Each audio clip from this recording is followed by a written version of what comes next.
snacks. What does it do, snackers, snackettes, and snackexes? It's your boy Gage. Sin is in the building and Jokes is in the building. You are now tuned in to Loading Snacks Weekly, where we get together once a week and we talk about things that are happening in pop culture. And today is a whole holiday.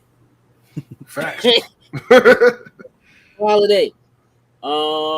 It's the 4th of the whole July. And I hope if you are celebrating safely. I know that last week we had discussed the possibility of not doing a show today. What up, perp? But you know, we home anyway. Might as well. You know, so here's the thing. My initial thought was today's show is not going to be as serious as like some of the other shows are. Not that our shows are serious, right? Right. I get it. But you know, I always come in with a plan. I got a whole outline, all that, because that's what I do. But to be honest with you, wherever the show goes, the show goes. Hey, you know what I mean? Throwing the plan out the window. Hold on, Stan. I know what that means. Right. I'm just, having fun. Relax. You know what I'm saying? I want you to stay within the parameters, of course, of primetime TV. Right. You know what I'm saying? Right. This ain't Discord talk. I got it. Yeah, it's not that. Yo, no, it's not. Though I know sometimes we use this like it's Discord when we're not live, and so it's easy to kind of forget, slip a little bit. Right. But it's cool. Look, before we get into the show, Jokes, are you able to do your job? I'm just gonna do it the long way. But I gotta do it the hard way. 3 the hard way. Jokes will get the Beacons link up there for everybody to click on. So you can find the fireworks across the internet that are Loading Snacks. Sin, you have a job to do. Yeah, so let's shout out our top tier patrons, starting with Anthony Cunningham, Marcus Houston, Susan Dortch, Tyrone Carson, Meticulous Skin, Alex Lee, and Ellis Mbaye. Thank you very, very much. We truly, truly appreciate it. We absolutely do. It's 100% a fact. Here's what I think we should do. I think we should start the show by having a little fun. Okay. It's not a curveball. Okay. Don't get worried. Just like normal non-curveball fun. No, it's just when the curveball comes, like, all right, round one. You know what I mean? I'm just get into position. Because you never know where, you know what I'm saying, what direction it's going. Yeah. We're gonna try a little something here. Y'all ready? Let's do it.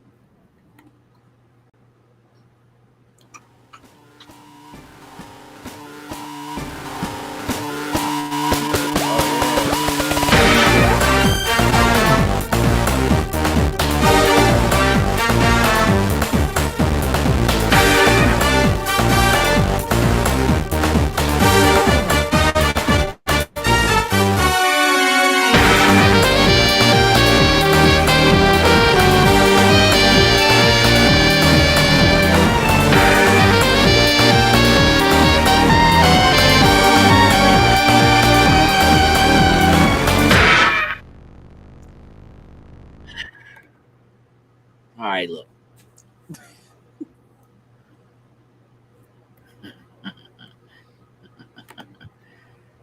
What up, Heather? Yo. The fact that we're just making this and it's hilarious. Jokes, I'm gonna let you tackle this first. Mm-hmm. What are your thoughts? Suicide Squad anime series. I'm intrigued. I'm interested. Just for the fact, obviously, same thing. Purposes. It's Wit Studio. And it's Isekai. So it's two things. Like it's kind of like, okay, are we doing like?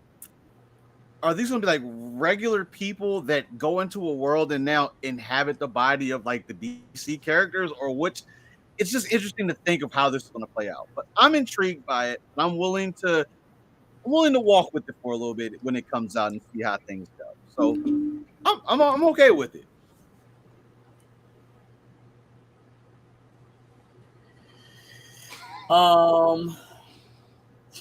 Sin.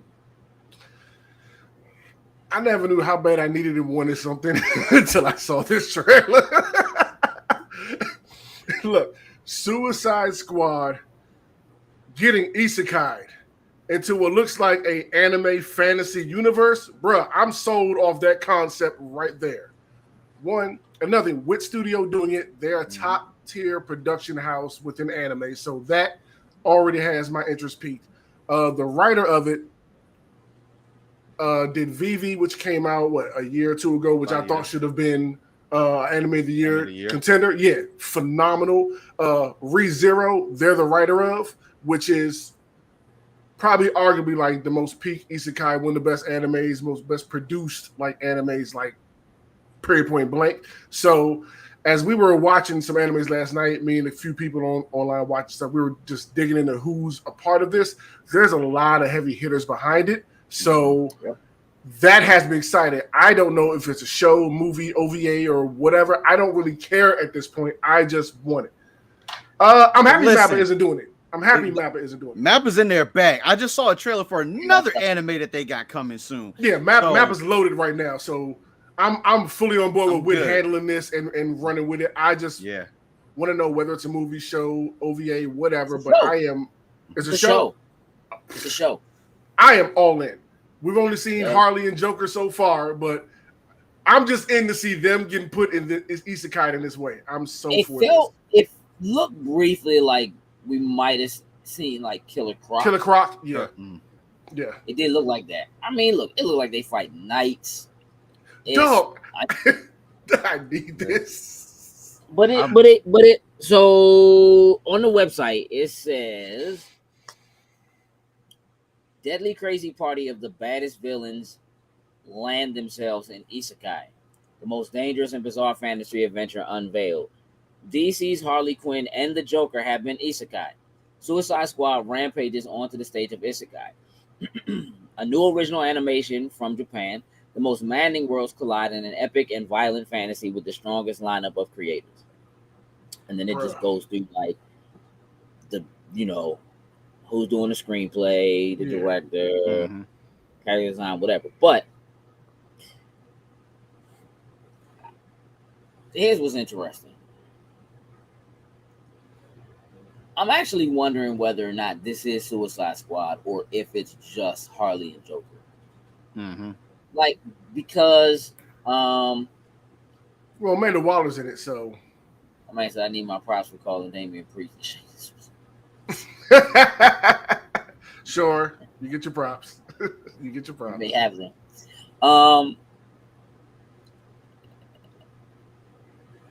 Only because it seems to me that DC Animated has this tendency to use the name of one thing to boost what something else is.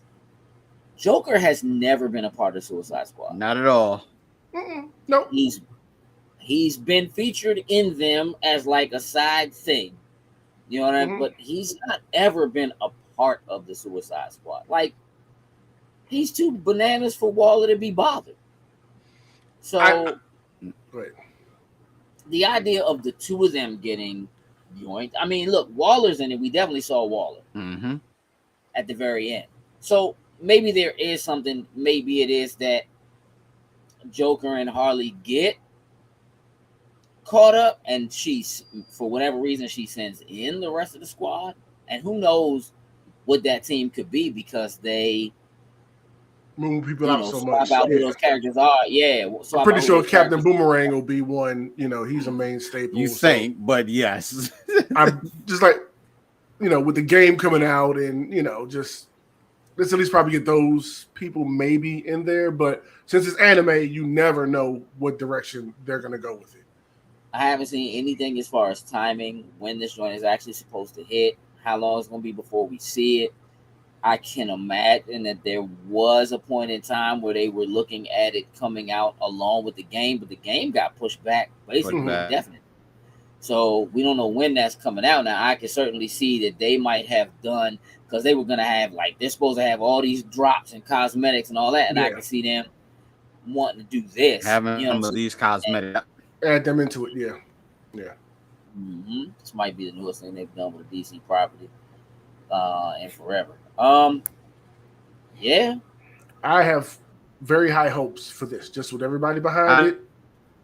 Suicide Squad, Isekai, like, there's a lot of potential for this.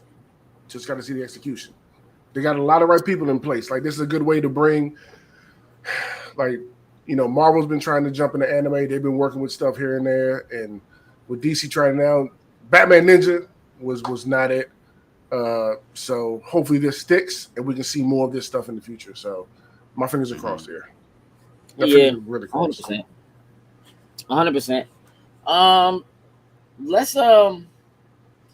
Let's switch gears real fast. Before I regret this, let's talk about Money in the Bank. Hey, I knew that's where he was going with it. As soon as I said regret. Yeah, exactly. As soon as I said regret. Hey, look, man, I know y'all want to talk about it. I'm down for the spectacle. Jokes, man. Mm-hmm. Give me your overall impressions of Money in the Bank. How do you think it went? You know, what's your score on it as a whole? As a whole, I think Money in the Bank came out solid. I give it an 8. Definitely there was a few matches on the card that could have potentially not necessarily been there, but we always know there's got to be those couple in between, those couple banger matches, I guess if you want to call it, for it. I know a lot of people tuned in because they really wanted to know about the whole Bloodline Civil War. That's how it was advertised, Bloodline Civil War, and we knew that was going to be the main event of the night. Even though they advertised it once again as being a triple main event. That's my only thing that I hate. I can't stand. Like, listen, you got caliber superstars. I get it, but everybody doesn't have to be a main event match. That doesn't have to be. But overall, thoroughly enjoyed it. Damian Priest, Io Sky won their respective Money in the Bank matches. Definitely, the two of them, well deserved, well earned. It's creating more storylines between, like, Damian Priest and Finn Balor are having a little tussy right now, whatever you want to call it, because of this whole entire thing. I don't want to see the Judgment Day implode like the Bloodline currently is right now. Let's deal with one imploding faction currently right now. We don't need to have two of them going at the same time. But for me, I thought Money in the Bank was solid. Yes, no, that is 100% correct. But Cody's involved, so that's the main event. Bloodline is involved, that's main event. And our world championship or world champion is involved in a match, so that's a main event. So we got 3. It's stupid. Sam? I'm at like an 8 where he is. Damian Priest and Io Sky winning their respective Money in the Banks. I'm all aboard with that, 100%. I didn't need Cody versus Dom, even though the build-up was absolutely hilarious. But without the Brock interference, the match went exactly how everybody thought it was going to go. Cody was going to dominate him, so, you know, it is what it is. Yes, the Bloodline is what we were looking for the most. And when I say they did not disappoint with that match. And especially coming off of Forbidden Door, like their competition, having this one go as well as it did, I thought was a thumbs up for both of them.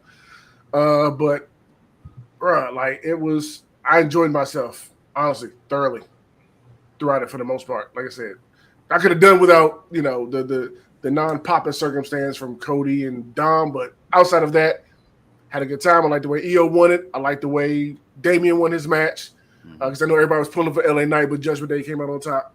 And yes, I don't want to see them implode because that's my squad. I don't want to get them together, but, you know, it is what it is. LA Knight is weak, though. No, he's Stone Cold and The Rock put together. That's what he is. That's what he is. That's just what he got the word. I don't Everybody loves understand him. why. I don't understand why everybody loves him so much because that's all I see when I watch him. Like you're obviously the Rock and Stone Cold put together. Yes, you do a good job at it, but like I see so many people. The Environment's been out for like 15 years, so there's nobody. I mean,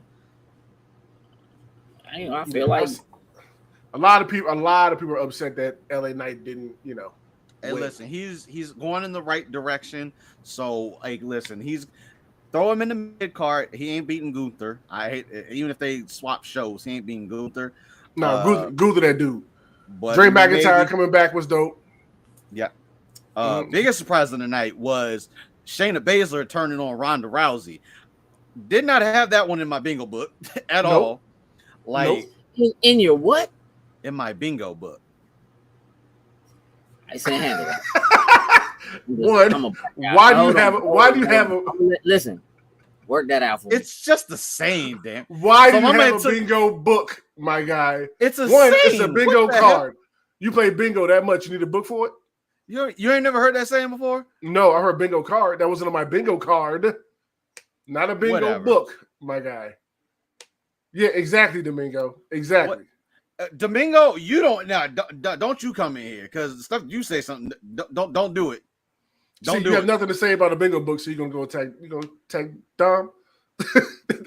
He's Dom. Whatever. Fine. It ain't on my list. Damn it.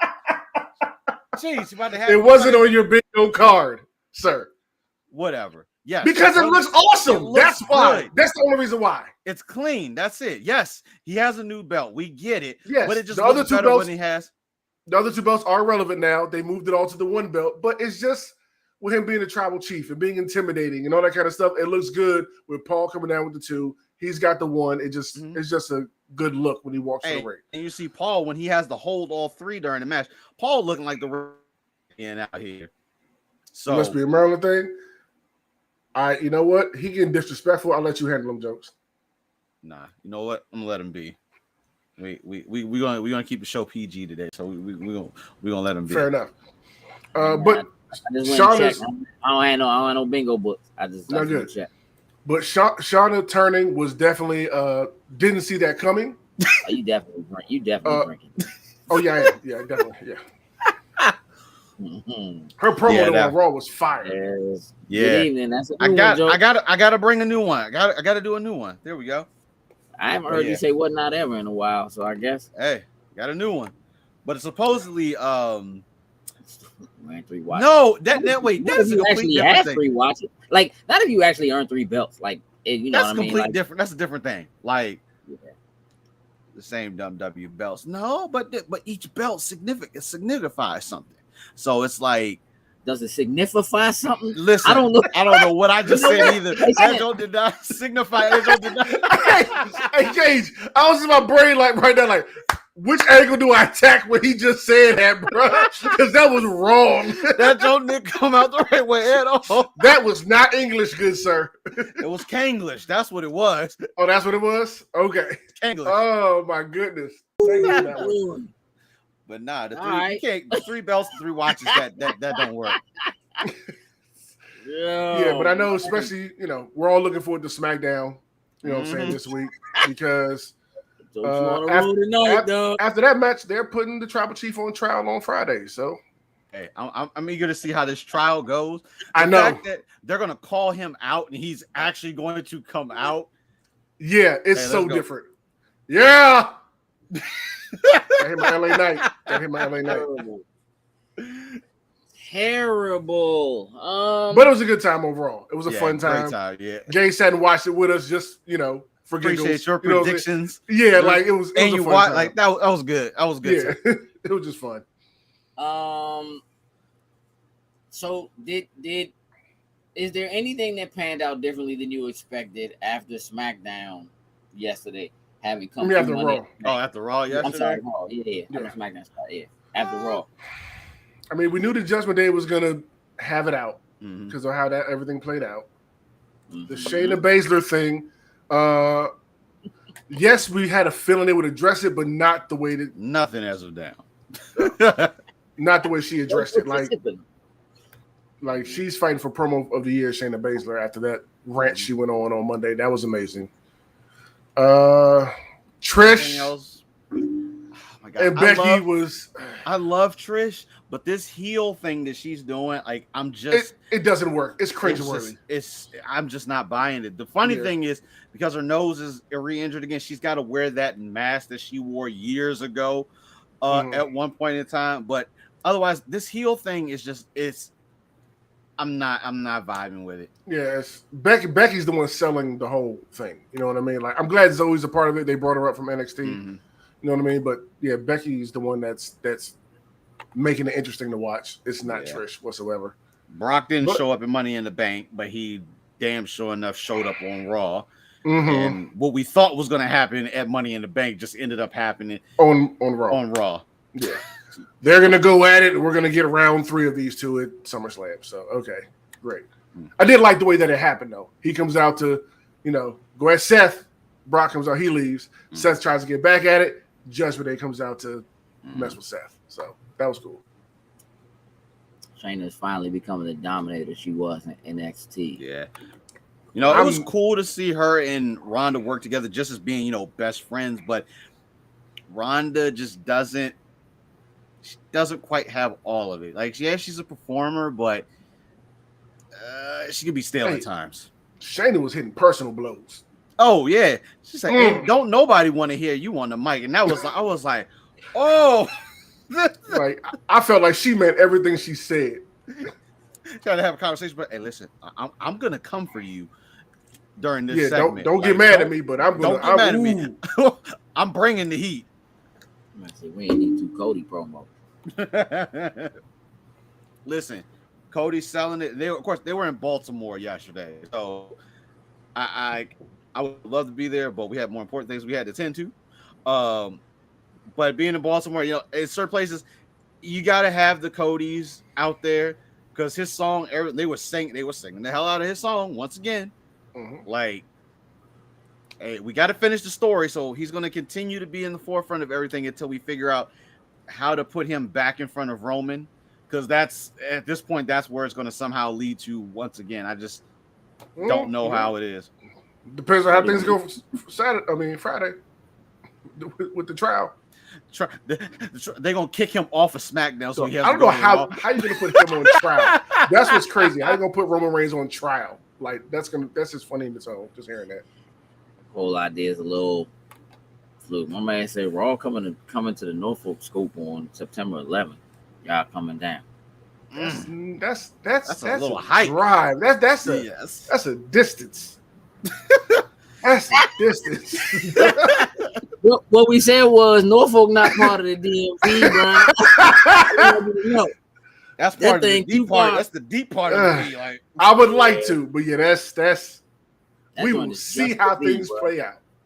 Not part of the DMV. All right. I had enough talking about wrestling because man said 3 hours. Yeah, but like, oh, that's it. Yeah, it's 3 hours, bro. Oh, that's light. And 3 hours back. It's 6 hours, my guy. I just want you to know. You know what I mean? That's light. You got to plan to stay. You got to go and plan to stay. Yeah, that ain't watch the show, get in the car, and drive back. That is an absolute no. No, I mean, I guess if you find a good way to make to you a weekend out of it. Oh, so what you're saying is you driving sin? Is that what you're saying? Okay. That's because 3 hours is an hour and a half. Pretty much. Make it back. Right? So I'm used to those long time drivers, so that's easy for me. I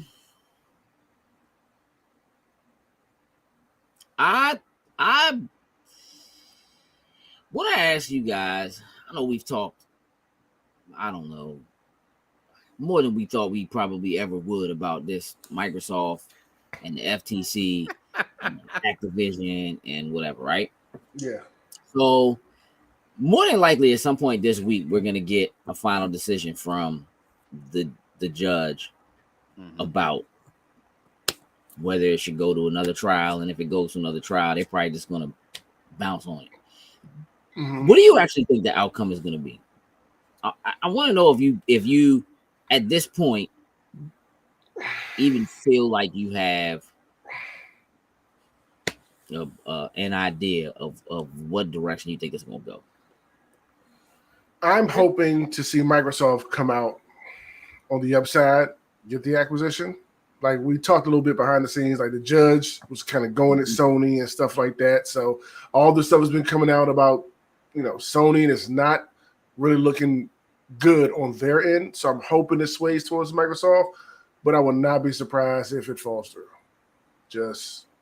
I will not be. That's kind of the same place I am. Like at this point, like I feel like the fallback is let's say this deal does fall through. Microsoft may just start trying to purchase certain of the IPs from Activision Blizzard, since they can't get everything to just bring in, maybe just absorbing a couple of those titles. Now let's use the big one out of the mix. Let's say somehow they can unearth Call of Duty from Activision Blizzard. Like I know PlayStation is fighting because like in the thing, I think they said Call of Duty to them was worth like 800 million or something along those figures So when they talked about it. Is PlayStation. Look, dog. I don't know if it was one of their lawyers or if it was a paralegal Somebody goofed or whatever, but somebody did a terrible job of making the documents they have actually redacted. Like they just used a Sharpie, blacked out the stuff they thought we weren't gonna see, and then photocopied it, and it's like you could basically see right through it. And so there was a lot of information in there that wasn't supposed to become public that became public, including the fact that Call of Duty made in 2021, just in 2021, Call of Duty made PlayStation $800 million in the US alone, just in the US. So it does speak to how heavy of a hitter they are, specifically on play. I mean, there was a lot of stuff like that came out. Like the Microsoft was like on Xbox consoles has like the smallest players of like Minecraft, for instance. There's more players of Minecraft on PlayStation and on Switch than there are on Xbox. Okay.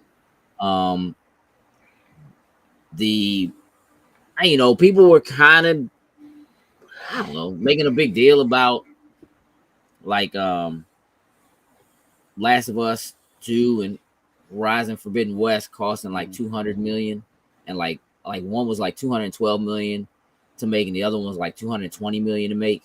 And it's like, yeah, if you are trying to build a game and put it out there and make it successful, like if you mess that up, you could shut a studio down forever. Yeah. You know what I'm saying? What just happened with the studio that made the Gollum game? Like they were making games for a long time, and now they just like, yeah, we don't. Nope, no more games. We're out of the game market. Right. Which is, I don't know if I've ever seen that happen. I've seen studios shut down, but I don't think I've ever seen a studio just put out a joint that's so bad that within like 2 weeks. Yeah, they just closed their doors. Yeah, like, we don't, Shane said just wish Rockstar will get their stuff together and get GTA 6 out. Let me tell you something. I'm cool with waiting. Just when it drops, as long as it's good to go. Yeah, I mean, look, if I had to wager, even this trial has basically put out that they don't expect to put new consoles out until 2028. That's a long time from now, with the consoles already being 2 years old. At least it feels like a long time, but 7 or 8 years used to be kind of normal. Between 5 and 7 years used to be kind of normal. GTA, if it hits, it's not going to hit until the very end of the console cycle, I don't think. I said it don't take 30 years to make GTA 6. You know what? When you're so focused on keeping GTA Online running, they getting that money, bro. Shark cards. They're making so much money doing that like doing GTA 6 means starting all over. You know what I mean? And trying to bring all those people back in, and they're gonna to have a way to keep GTA 5 online will need to keep running. Those servers will have to keep running even when they drop a 6. Because either they've got to be able to match what they're doing with an online version of 6, or they have to go, you know what we're not going to do is we're not going to do an online with 6. We're just going to do a story, right? If they decide to do online, it has to be as robust as what 5 already is. And they've been working on GTA 5 online for 10 years. Like pretty much taking all that and moving it over and just, hey, you could pick up where you left off at type of thing or whatever to just. Ain't going to happen. Yeah, no, it's not going to happen. No. It's gonna be a little too tricky, I think. And you know, then you have like one of the Hauser brothers left. You know what I mean? And he was one of the chief creators and writers. It's a lot going on with GTA. You know, if I had to hedge my bets, I would say that this judge in particular, I think is gonna find that the FTC is probably negligent in what they're bringing Microsoft to court for, especially because they wouldn't even listen to them when they first said, "Oh, we're not doing this. We're gonna block it. We're suing." And they're like, "Well, here's all this stuff," and they wouldn't even talk to them. I think that's part of why this trial took place in the first place. You know what I mean? Is because it's like you're not even gonna hear us out. You're not gonna give us a, you know. I feel like Microsoft did a pretty good job of selling their case as to why it should be perfectly okay for them to make the purchase, and that the FTC did a very poor job of saying why they shouldn't, without making it look like all they were really trying to do was protect Sony instead of do things that made sense for protecting the consumer. And so I feel like Microsoft's lawyers did a good job of saying not only should we be allowed to do this, but this is going to be better for the consumer in the long run, because it's going to actually force competition. Like Sony is going to have to work harder. They're going to have to stop nickel and diming other, you know, creators and developers and so forth, because they have such a strong hold on the market that they can almost do what they want. And in the same way that like it came out that Activision forced Microsoft to pay them more money. They forced an 80-20 split instead of the standard 70-30 for Call of Duty, because Call of Duty is just that big of a juggernaut. It's like, well, we'll just not put it on Xbox then. You know what I mean? They were like, all right, I guess we'll do 80-20. You know what I mean?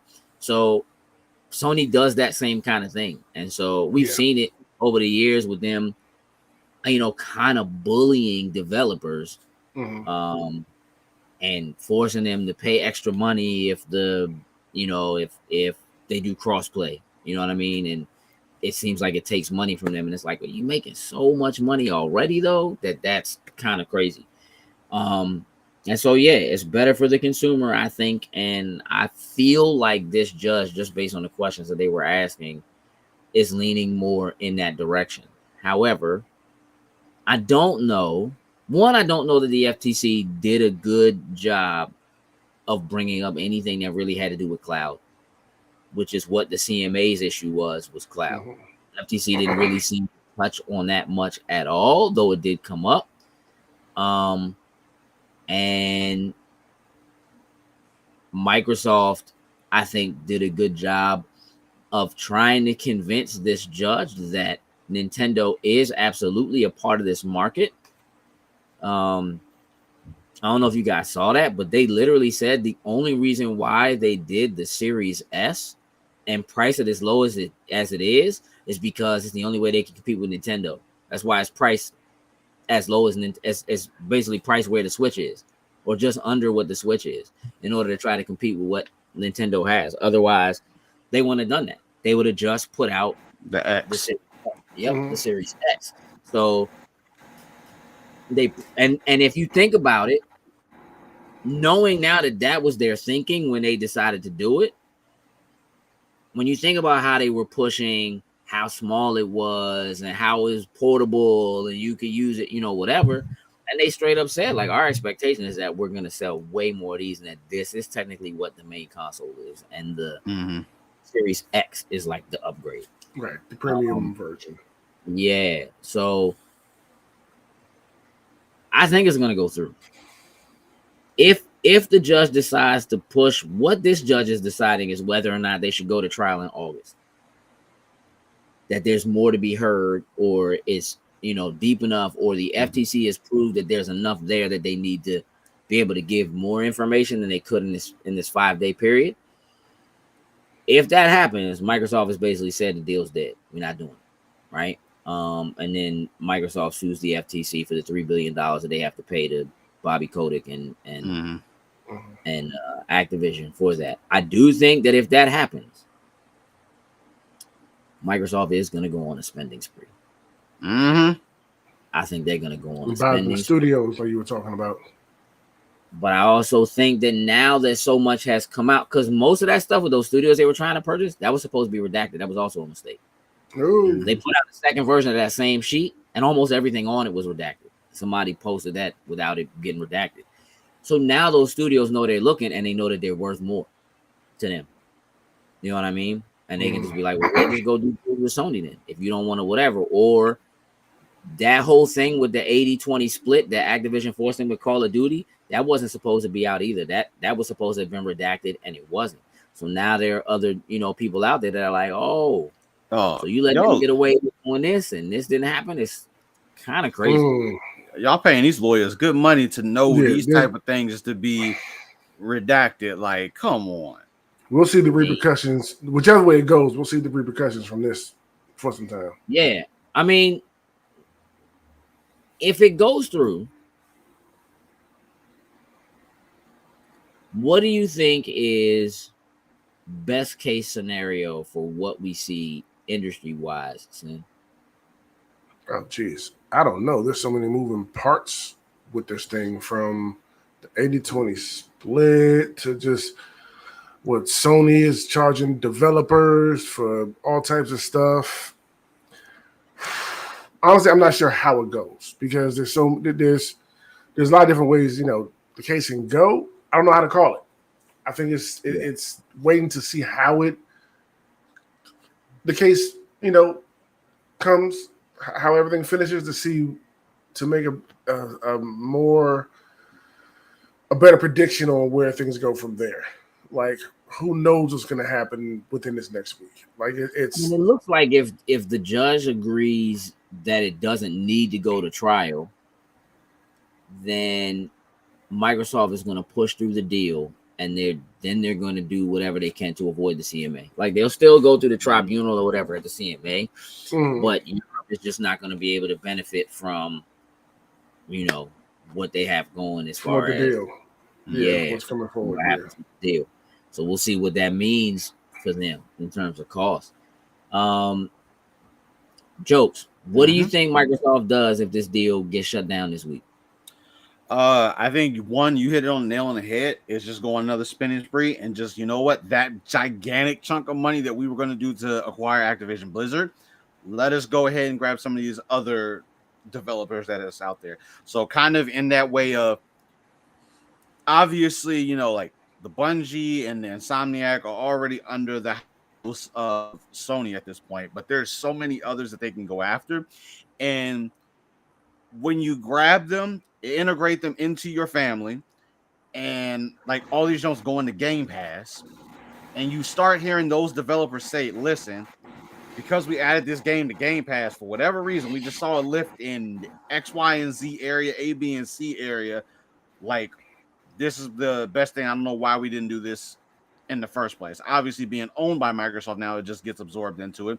And when you have some of those smaller companies that necessarily do good, but they don't have that Microsoft money behind them, when you throw that into the mix and potentially of what they can expand on and do, that makes things even greater.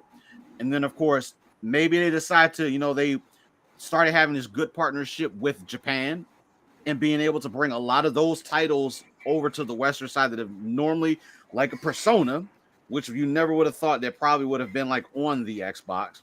If they can create more of those partnerships and start having some of those where maybe not necessarily buying the studios from Japan that are over there, but being able to make certain games and things for the Xbox and we may have some of those. I know they say, the exclusive thing, we want everyone to be able to play these games wherever you are. But if you take some of those and say, hey, you can at least play it on the box, you can play it on your PC, and you know what? They may even do some agreements to say, you know what, you can do it on the Switch. But the only place you're not going to be able to get it at is on PlayStation. Yeah, I mean, I think some of the wording there is a little tricky, but I think that the intention of what they admitted during the trial that they made a mistake, that there should be way more Series X's out there in the wild than there are, but because they made this heavy bet, and we talked about this, but to actually have them come out and say it, they made this heavy bet on cloud. And so they were taking all the chips that really should have been going into Xboxes and putting those out so that they could get consoles in front of people. They made the bet on cloud, so they took those chips and they put them into the servers so that they could do xCloud. xCloud hasn't really panned out the way they wanted it to, or the way they were hoping that it would. And so because it hasn't, they haven't been able to do that. Now that they've kind of not gone away from it completely, but they've completed those data centers, they're able to kind of get more consoles out in front of people. If they had Activision under their belt with the titles that they can make exclusive, right? I mean, Call of Duty's not going to be exclusive. With the titles that they can make exclusive, that could sell more boxes, and it could increase what the usage of something like cloud is. But the reality of it is they were going to try to buy Zynga, right? They want King. They want the mobile business. And there's a part of me that thinks that Activision might end up selling off King to Microsoft, which I think is a bad idea. I just don't think Microsoft knows how to run that kind of a business. But if they own it, but they just let it rock like it's been rocking, might be fine. Yeah. It might be fine. Let the people who are behind it just keep doing it. Keep rolling and just listen, here's the Microsoft checkbook. If you guys need to put more funding behind certain development, certain whatever, you guys now have that, go for it. But just operate the same way that you always have been. Yeah, business as usual. That knows the mobile business very well, like through and through, and is as successful as King is, I mean, to the tune of billions of dollars, be able to say, yes, if you want to do a Gears of War title that's on mobile, this is how you need to do it. If you want to take, you know what I mean, or if you want to take Microsoft properties, if we're ever going to see, I don't know, Cameo from Rare or something like that, in something that is going to be maybe a mobile thing, this is how you do it. Yeah, this is the way you do it. It's okay. Fireworks out there. Fireworks. You saw him just run out here. That's what I was worried about. Like, I knew he was going to get freaked out here. Look, we'll see. I'm super interested to see what direction it goes. I think whatever happens here has a wave effect on the industry. I think what's already come out is having a wave-like effect on the industry, but it's going to be different. I think it's going to force Microsoft, even if they manage to get the acquisition, I think it's going to force them to be more aggressive than they have been in the past because of what they've had to go through, the information they've had to put out there. I think now they're going to have the information they've learned too. I think they're going to have to be more aggressive. I think a lot of that money that they have may not go specifically to buying studios, but it might go to buying exclusives, right? Yeah, locking certain things down. If that's what you have to do, if that's how we have to do it, then we have to spend the extra money to make sure that this comes on Xbox and never goes anywhere else, because that's what Sony's doing. So, we'll see what happens. Before we get out of here, I want to talk for a brief moment or three about our being comfortable being a geek panel. So this weekend at BlurredCon, we'll be there as press. We also will be there as panelists. We have a panel on Saturday in the Lincoln Room. That's on the 3rd floor from 5:30 p.m. to 6:50 p.m. We're going to be joined by 2 very special guests, and I'll get to that in a minute. But before I get to like who's going to be with us and all that kind of stuff, what I really want to do is kind of go over the synopsis of what being comfortable being a geek is, Okay. and why we. So, Sin, I'm gonna start this. Can you just kind of explain what the being comfortable being a geek panel is? It is a panel to help people do exactly that. Be comfortable being a geek. Like we're all geeks, all three of us, geeks, nerds, the people around us, everything. We've always been that. We've grown up with it. We've gone through elementary, middle school, high school to adulthood being that. And we've all learned ways to deal with being a geek when you're considered, oh, you're not cool, you're a nerd or whatever, like you're weird, all that kind of stuff. We've learned how to deal with that stuff and come out on the other side. And now, we're all very comfortable in our own skin and who we are and with being geeks. So it's about helping people know that you're not alone with being a geek or a nerd. Everything's going to be fine. At the end of the day, trust us, we've gone through the process and helped them just deal with it and figure it out and have a comfortable space to sit, talk, be themselves, with us. So that's pretty much what the panel is about. Jokes. Mm-hmm. What does doing the panel mean to you? One is like just being able to help others. We go to conventions, we know cosplayers, we know artists, we know writers, everything under the book, but it's just helping people to be comfortable with themselves. And I know comfortable is the easy word to use. But to help also, some people keep certain things inside bottled up, whether it's, the being bullied at school about, liking a specific topic, liking a specific subject, but it's being able to invite you in and let you know that one, there's nothing wrong with you. Like the things that you like, the things that you enjoy, there's somebody out there as well that also likes and enjoy these things as well. And some people may not necessarily understand the love of a certain fandom, the love of a certain topic, but there should be that line where you know how to respect it. Because it's kind of that same way as well too, that maybe you're not necessarily big into sports, but you love the comics and all that. You can come to that respect amongst one another, but it's just making people feel that they are welcome and they're open to explore and explain these type of things to other, to have these conversations. It just means the world when somebody opens up and say, you know I do love this, but for whatever reason, others bully me and those type of things, but we're here to reassure you that there's nothing wrong with the things that you like. It's just certain others just they don't understand. And it's sometimes it just comes down to having this type of discussion, having this conversation to help others understand, and so we can get past those type of points.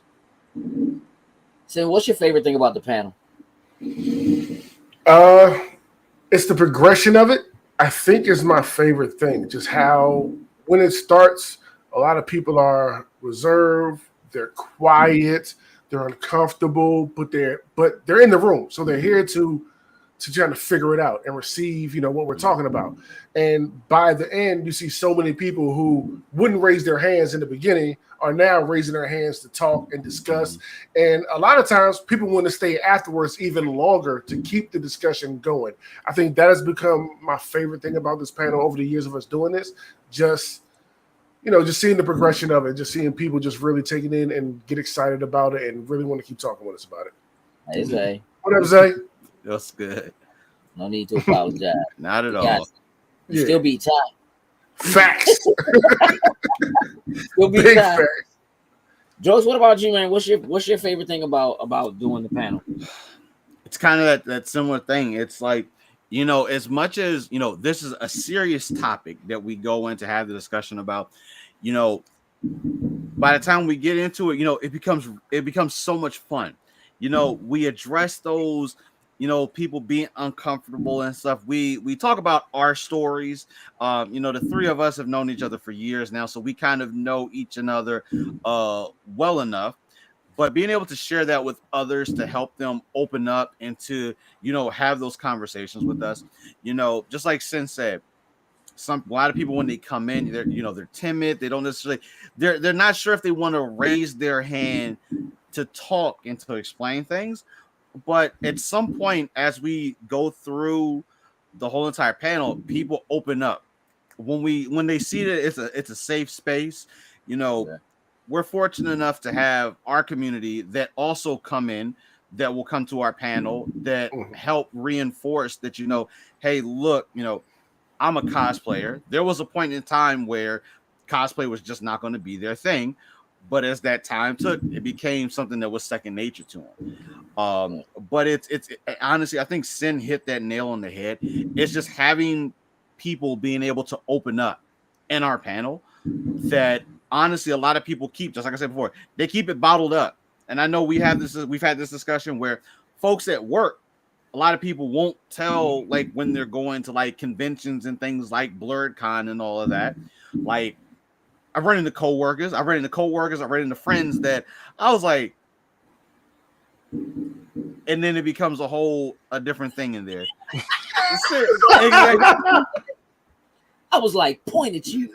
Is that you? Is that you? But it's that's like, us. But it's like a friend that we ran into, someone that I work with, didn't know they were into it. Now when I'm at work, it's like today it was like, hey, so you ready for this BlurredCon this weekend? And it's not, it's not reserved, it's not timid, it's like Excited. Yeah. 100%. I echo all the things that you guys said, so I'm not going to repeat them. What I will do is tell you all that this weekend we're going to be joined by two very special people. So Jocelyn Short, who is an incredible artist. If you guys go to our Instagram page, I put together a reel that shows off some of her work. She created something called The Bearers. Her artwork is incredible. Yeah. It's beautiful. She's a character designer. She's done some stuff in like video games, stuff like that. Really cool. And she's hometown. She's from the area, right? She went to school with you, Jokes, right? I went to school with her. It's like at one point, like we played music. We actually both played trumpet.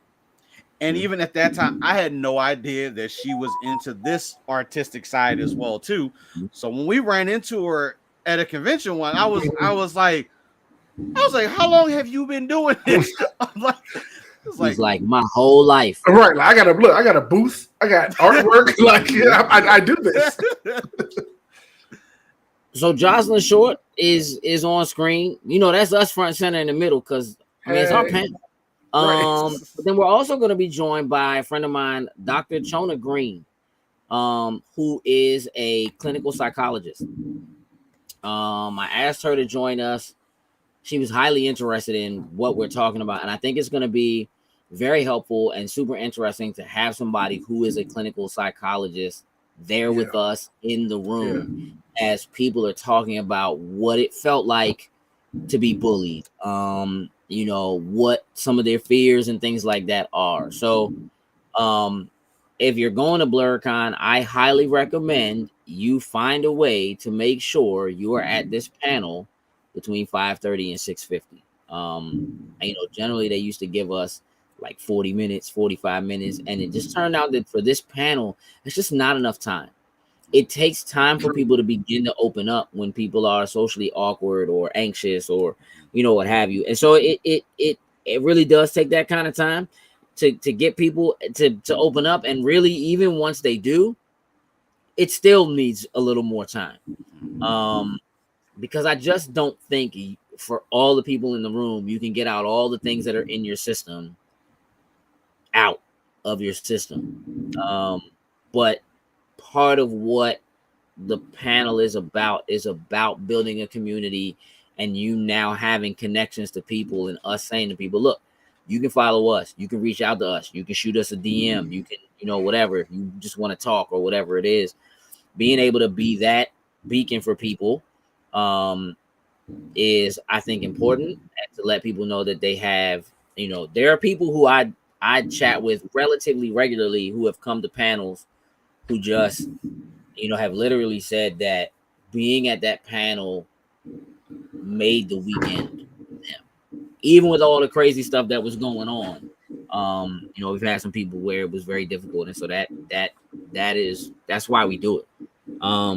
We are gonna stick around after that.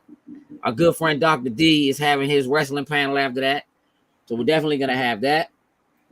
We'll stick around and hang out there. But yeah. So if you're gonna be at BlurCon, if you see us, say hi. You know what I mean? Just Please. run up on us. Don't interrupt this while we're in the middle of shooting like an interview.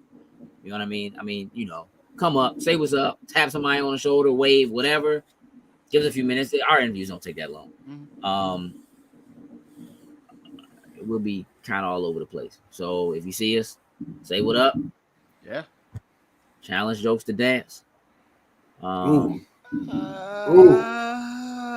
Get the cameras ready. If it's for the content, Get the cameras ready. I guess so.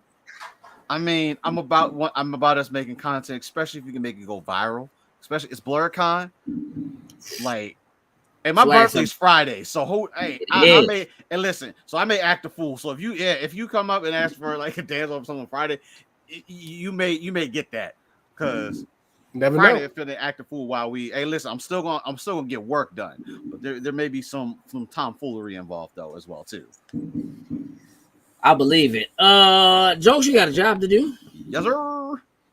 Let me jump over here and get back into the chat.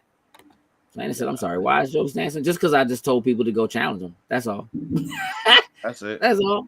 Otherwise, no. Can he do the OMG dance or the boom boom? Absolutely not. No, he cannot. Nah. No, he cannot. He doesn't know what that means, but no, he cannot. Nope. And Kansas is excited. Yep.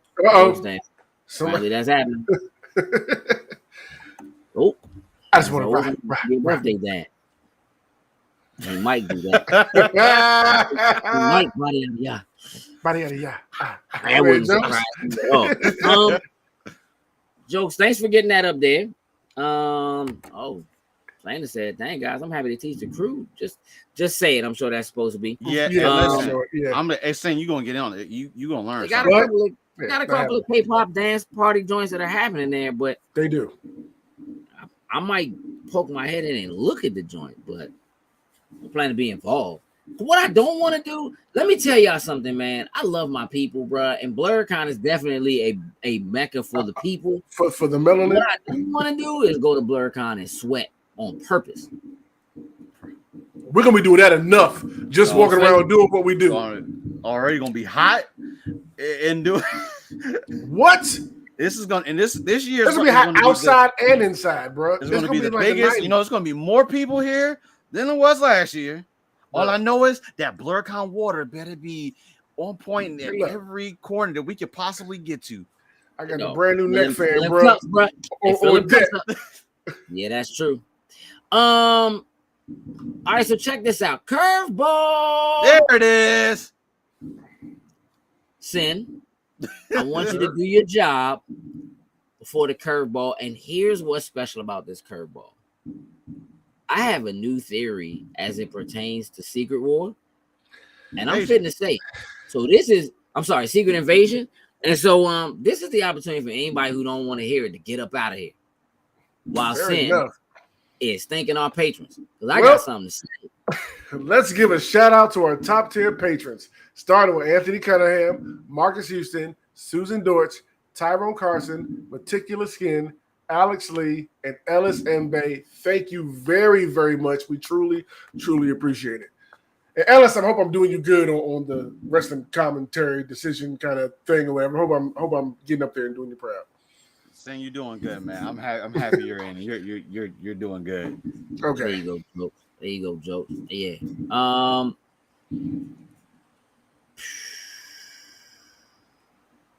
Secret Invasion. Okay, what you got, sir? I want to hear this. Starting to cook. It's like it's already sizzling on the stove right now. It's bubbling. It's bubbling already. Yeah. It's ready. It's been marinating for a minute, whatever he got. I'm just trying to give people a chance, but I still see all the same people sitting in here, so I guess we just gonna go for the money. Boys. They probably watched Spoiler Boys beforehand anyway, so it doesn't even make a difference. I hope so. Listen. All right. Clearly, they're making a Super Scroll. We discussed that, yeah. Right? That seems to be where it's going. So I watched the first trailer. Mm-hmm. In the first trailer, this dude Gravik stretches his arm out like Groot. Called it. In the first trailer, bruh. I'm like, Called it. how did I not see this? I'm talking about now. Look, you know when a Marvel is like they put trailers together and it'd be like, Oh It don't yeah, mean nothing yeah, sometimes. yeah. but it's in the trailer, dog. And here's what I think. Look. Heather said facts on facts. So let me tell you. Look at Sin like going back to watch. Hey, bro, no, oh yes, oh yeah. Come on, I now. You know haven't- that's what hey, I was look, doing. It's like I normally it might don't be watch the- those listen, trailers. Hold on, it might be the second trailer, but Sin it's towards the end of the trailer. All right, so I'll go with the second one right now. All right, so let me go with this one. So here's the thing.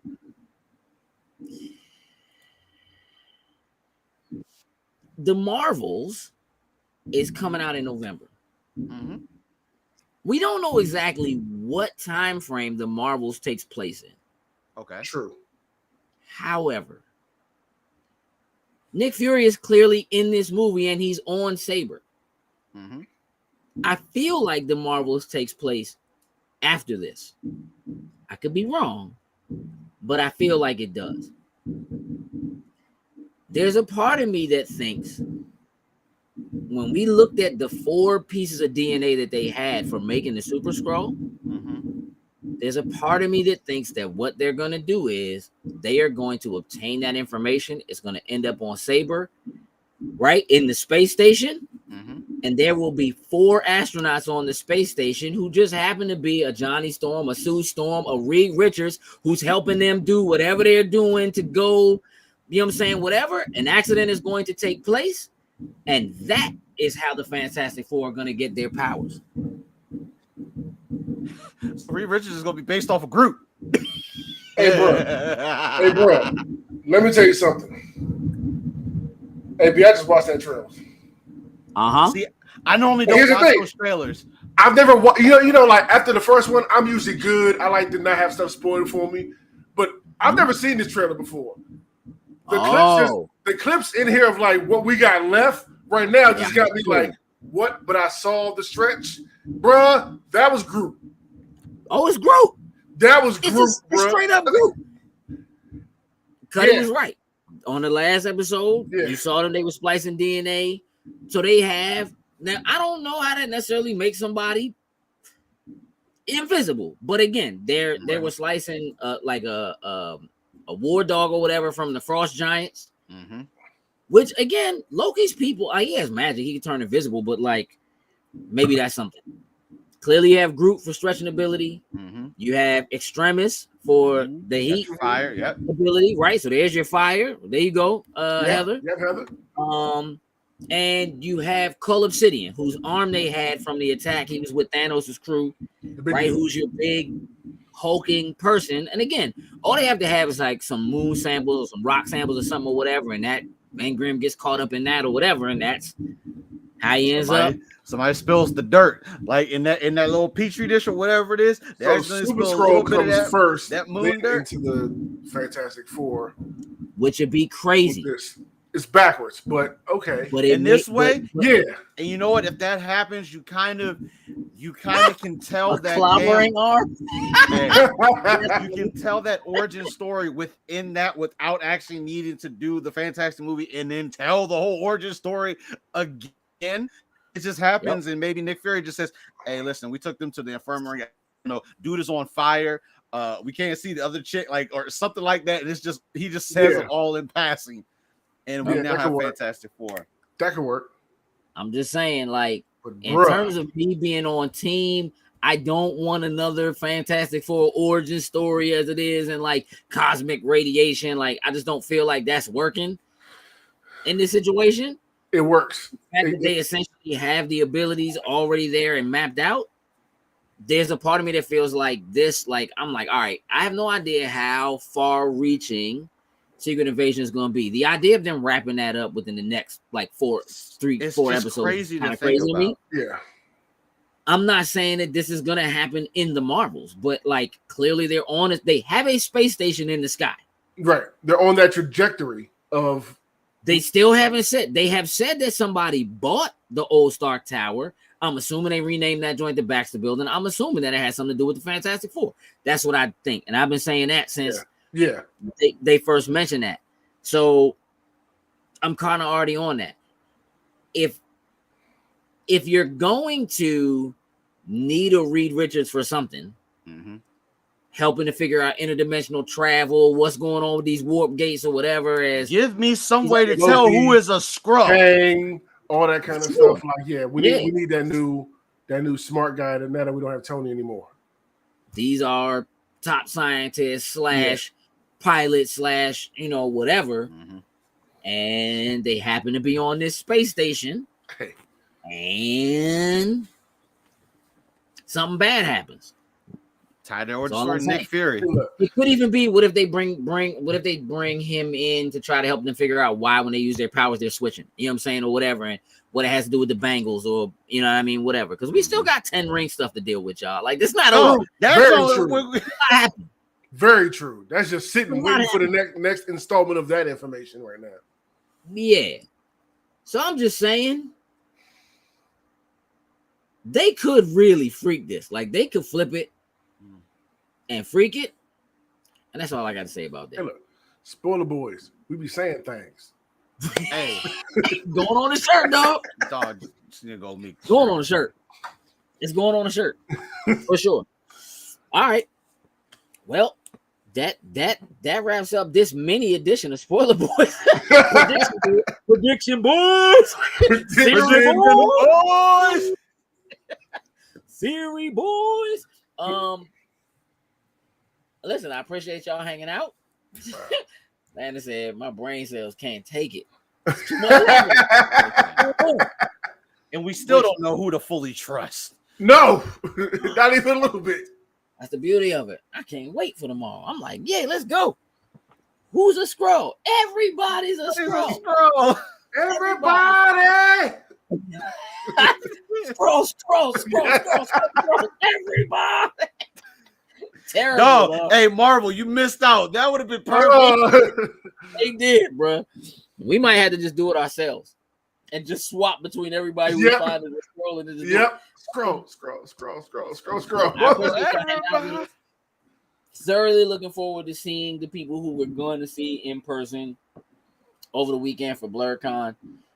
Thank you all for tuning in and hanging out with us this evening. It's always a pleasure having you. You are welcome in our house anytime. Yeah. Jokes, shut it down for the folks. Tell them happy 4th or whatever you're going to say so I can hit the button. Gotcha. Happy 4th or whatever you like to celebrate on this day. If you just want to cook out, whatever it may be. But remember, happy cookout day. Just because you have a well thought out plan doesn't make it a good idea. With that, we are out. Toodles and lose.